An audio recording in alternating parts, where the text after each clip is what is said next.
All right, everybody, welcome back. If you're new, please make sure to like and subscribe for more. So today we're going to be going over SOSL and SOQL in Apex, and I'll cover DML statements in another tutorial.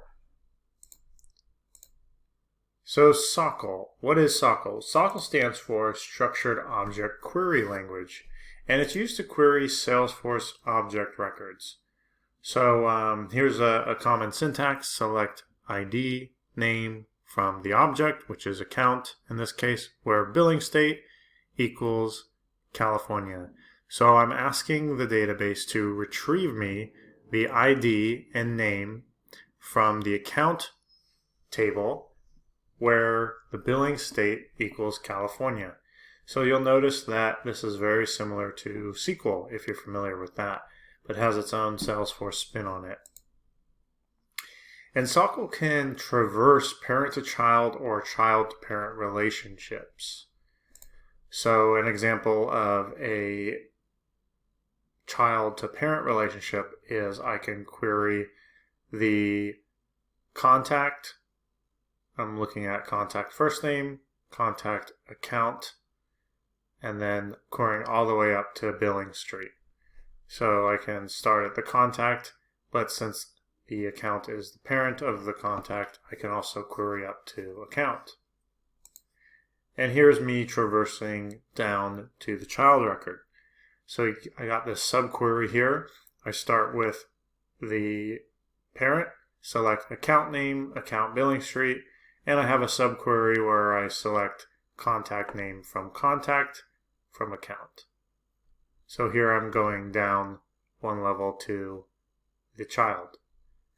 And I'm limited to only traverse 5 levels from child to parent. So if I started a child record, I could at most go 5 levels up to parent, grandparent, great-grandparents. And if I'm starting from the parent, I can only go down 1 level. So going down from account to contact would be my limit. And unlike SQL and SOQL, I can't do arbitrary joins. I could only do parent to child or child to parent. I can't join on any sort of common key like I can in SQL. SOSL stands for Structured Object Search Language, and it's used to search records from multiple unrelated objects. So you would want to use SOSL when you're unsure which table or which S object exactly the data might reside, and you want a more flexible search. So here's an example of some of the syntax. We have find Joe. So I'm just searching the entire, basically database. I'm searching all of Salesforce for Joe. And as you can imagine, it's going to be a very flexible search, and it's going to return a lot of information. I could further refine it with this syntax: find Joe, returning contact lead. So I'm saying find the string Joe and return only contact and lead. Find Joe, I have a duplicate here, returning contact or lead.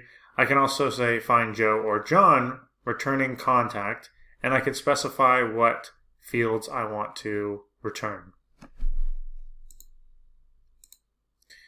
So you want to make sure to use SOQL when you know where records reside, and accuracy is important.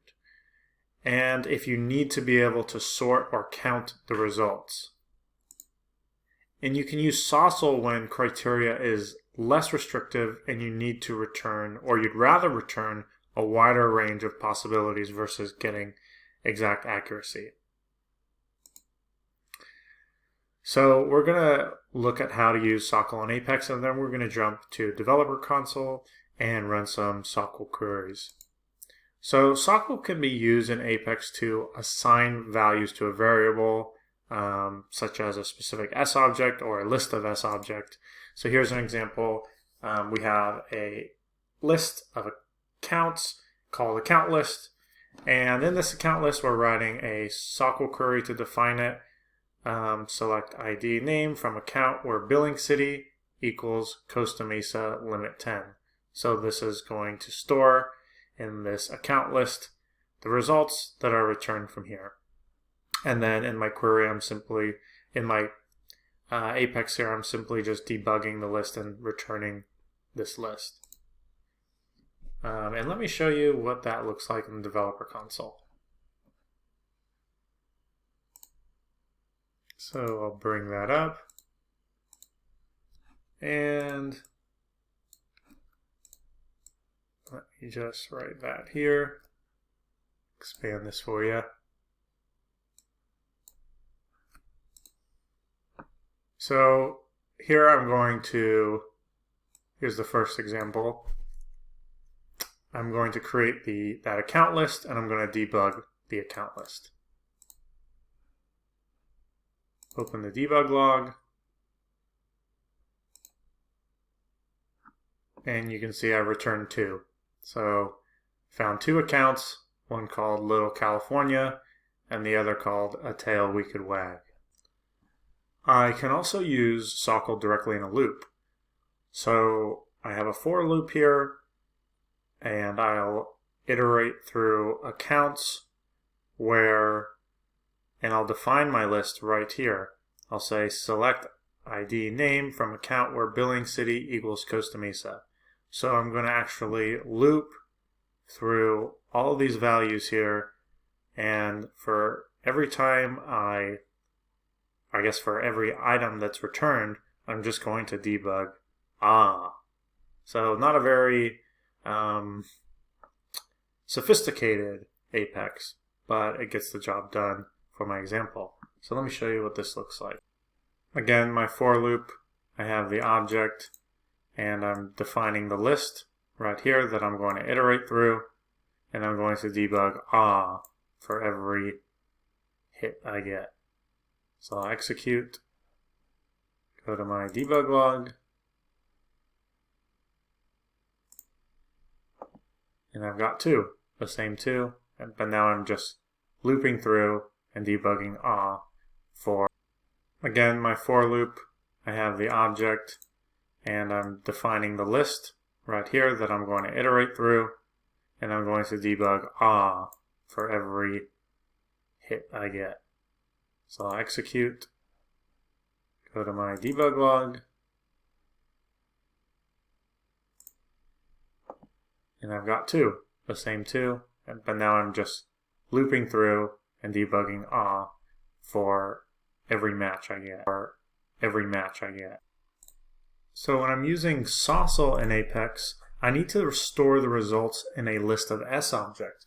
So if you remember when I was showing you SOQL, I was storing the result in a list of accounts. Well, in a lot of cases, I don't really know which table or which object the data resides, so it makes sense that I would have to store it in the S object because, again, I don't know which object I'll need to create the list for. So in this example, there's a list of lists of S objects, and the variable is called search list, and I'm looking for Joe in all fields, and I'm returning account, contact, opportunity, and lead. So I'm looking in all 4 of these objects. So once I create my list of lists, I can then define separate lists or collections of the specific S object. So I've created this list of lists, I've got all this information here, and now I want to create separate lists off of this. So I want to create an account list, and I only want to retrieve the accounts in the search list. I want to create a contacts list, and I only want to retrieve the contacts in the search list. You can also use SOSL in an Apex controller to display search results. So if you're searching for, if you're creating a Visualforce page and you want to have a search function and you want the user to enter what they want to search for, you can then use an Apex controller to dynamically set that search string and return the widest range of possible values. As always, when it comes to anything on the Platform Developer 1 exam, you're going to want to pay special attention to governor limits. And here's some of the governor limits that revolve around SOQL and SOSL. And just pay special attention to these because you'll get questions on the exam that are a little tricky. So here's an example: total number of SOSL queries issued, 20. So if you're executing Apex, or they give you an example of Apex, and you have SOSL within a for loop, and it looks like it's going to run more than 20 times, you know you're going to hit a governor limit. Same with SOQL. If they might give you an example where they have SOQL queries being run within a for loop, and it looks like it's going to be set to run over 100 times, well, it's important to know that that's going to fail because it can't run all those SOQL queries within the for loop because we have a limit of 100. Thanks for watching. Like and subscribe for more content, and I hope you pass all your tests.